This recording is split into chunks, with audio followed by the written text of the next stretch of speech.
Doing good. Now tell me, how was it on stage playing the hootenanny just now?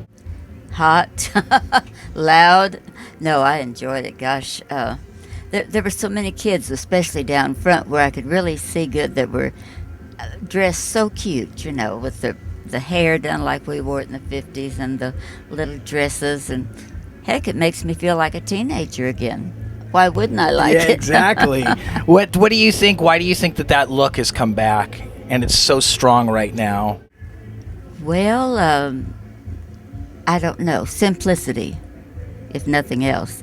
And now, of course, this generation, they've gone back and are wearing our clothes, but they still have their own little stamp. That's the tattoos and the piercing. And so if that's what their generation likes, that's all right. But because we had our oddball things too. Yeah. How did you get discovered? Well, I had a little radio program every day after school in Oklahoma City, and Hank Thompson, who just happened to be my favorite singer, but he lived there at the time, and he heard my show and called me one day after my show, still one of the most exciting days of my life, asked me to come down Saturday night and sing with him and his band. And I was thrilled. I remember saying, well, Mr. Thompson, I'd love to, but I'll have to ask my mother. And from then on, he became my mentor, let me work with him, and I picked his brain. I learned so much from him about songwriting and stage presence and manners and things. He was just so wonderful. And so he got me my first recording contract. And who was that with? First one was with Decca. I think I was with them 1 year. No, 2. And then they wanted to sign me for a third one because I'd had a couple of little records that kind of bubbled around in the charts, but I wanted to go with Capitol Records. Yeah. And so Hank was on Capitol. And so he got me that contract with Capitol in '56. When did you start feeling the success of your career? When did it kick in?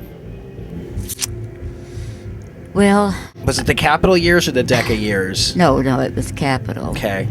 But I gained some notoriety, with Decca, with those little songs.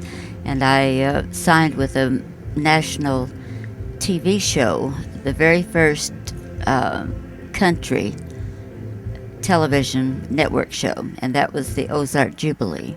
And so after that, going out all over the nation, that was the catalyst.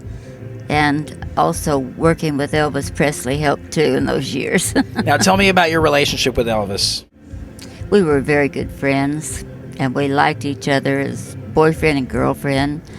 I still have the ring that he gave me. I wore around my neck, and so he gave me a lot of good advice too. Knowing Elvis, do you think now that he's such an icon, I mean, he has been for years, but he's almost a god to some people, do you think that it's deserved since you actually knew him? And do you think that Elvis would be pleased? Yeah, I really do. Even before he passed, he had already, become famous, more famous than anyone else before him, I think.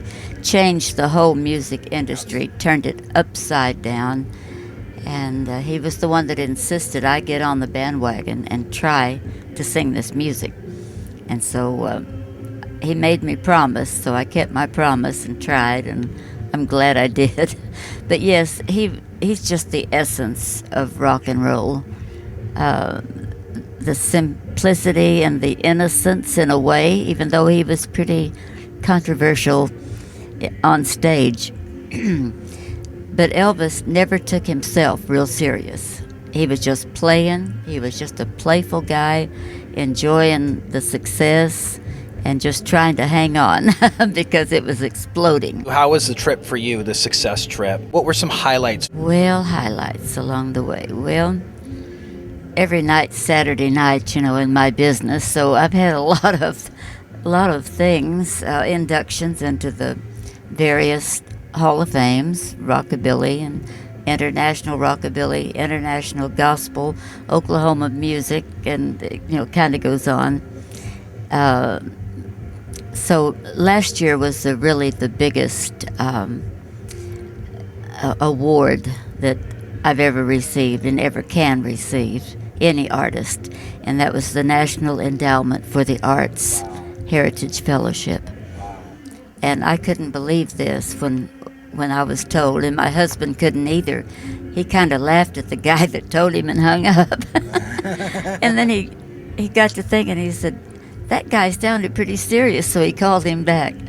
And the man said that happens all the time, but to be chosen for keeping your art pure, because that's what I've tried to do very hard. Whether I sing country or rockabilly or gospel, I want it to be pure. Now, speaking of gospel, back in the 70s, I believe it might have been 1971, you became a believer. You've done your homework. Yeah, well, I know about you. Okay. I do. You became a believer. Now, how do you... I was always a believer, but... Well, you were always a believer, but you actually I dedicated your life to Christ at some point, and started doing services and reaching out to people. We had my husband and I had a gospel ministry. Exactly. And which consisted of one night concert and testimony, and we called it an evening of entertainment and inspiration. Now, since, and I want your viewpoint on this. Since rock and roll has always been considered, and I hate to use this strong word, but satanic music. A lot of the preachers have said for years. We've seen it on TV. Mm-hmm. How do you balance your Christianity and going out there and rocking an audience, a secular audience? Because our original rock was not satanic. You could call it sexy if you wanted to, but that's as far as you could go. And what they've done with it today is scandalous, in my opinion. So it just isn't rock and roll anymore. They should think up a new name for whatever it is. Well, they have, that they're always coming out with new names, Wanda. Grindcore, death metal. Oh, yeah, all these You things. love that stuff. Yeah, and I don't know what you're talking about. Half the time. We had about 3 categories, and that was it. Yeah, well, you know what? It's hard for an interviewer, too, because the industry is so saturated with bands now. Oh, I know. Because it's not, a lot of it really isn't about music anymore. It's about the fame and the success and the money. So people aren't really doing it for the right motivation. Yeah, and that's when it ruins it. Yeah, it does. Are there any new artists that are out right now that you really like?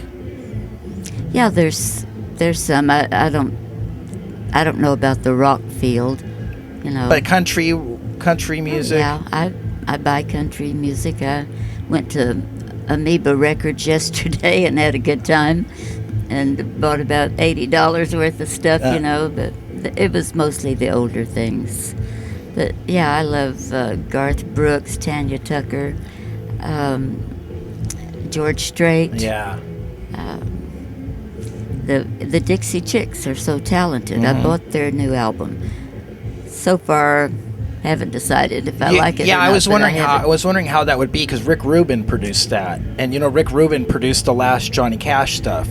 Okay. So he produced the new Dixie Chicks record, and so it will be interesting to see how it does. Well, it's already number 1. It is. Yeah. Well, they've actually said, not to get off on this, but they've actually been having some problems out on tour. I guess some people are boycotting some of the shows. From what they said. Yeah.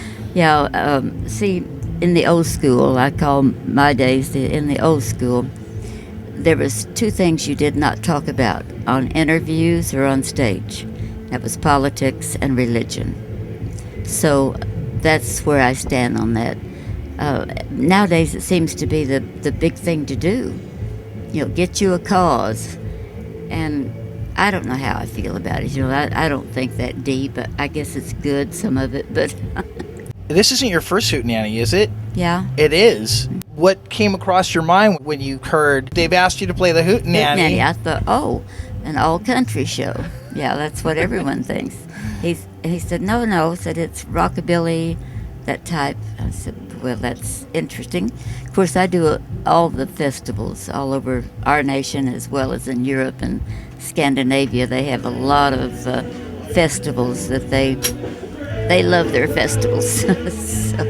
So let me ask you, have you had a chance, because I know that the Go-Go's used to cover one of your songs. They used to cover Let's Have a Party. Did you know that they covered that? The Go-Go's? The Go-Go's. I think I heard about it. I was excited when I heard Paul McCartney do it at the Super Bowl. Nice. I think he put it in an album or something. Yeah. But I don't, yeah, I remember the Go-Go's doing that. Well, It was a cover song for me. They took a lot. I know, but your voice has influenced a lot of girl singers. That's what they tell me. The Yeah. girl, even one here today, was Really? telling me. And that makes me feel good. I feel like, well, I was put here to encourage people, and That's good. that's good. Well, it's been great talking to you. Thank you, Wanda Eric. Jackson, you rule. Oh, Keep up the good work. you're sweet. The Blairing Out Show.